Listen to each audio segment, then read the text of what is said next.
Pemirsa, Komisi D DPRD Kota Makassar melakukan inspeksi mendadak atau sidak di pelayanan Pusat Kesehatan Masyarakat atau Puskesmas.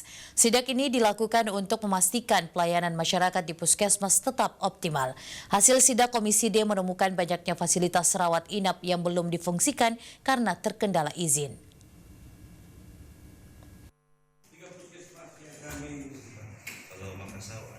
Pasca penetapan alat kelengkapan Dewan di DPRD Makassar, Komisi D yang membidangi kesejahteraan masyarakat langsung melakukan inspeksi mendadak di sejumlah pusat kesehatan masyarakat dan rumah sakit di Kota Makassar.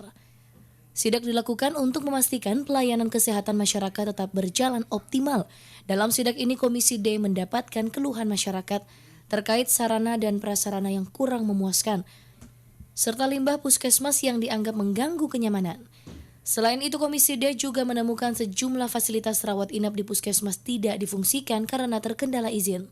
Masih banyaknya misalnya AC-nya yang tidak ada, terus tempat tidur yang harusnya sudah ada untuk pelayanan itu tidak ada. Jadi dari segi sarana dan prasarana. Selain anggota Komisi D DPRD Makassar, sidak juga turut dihadiri Kepala Dinas Kesehatan Kota Makassar, Naisya T. Azikin, yang ikut melakukan pemantauan terhadap fasilitas pelayanan di puskesmas dan rumah sakit. Dian Cahyadi, Selebes TV.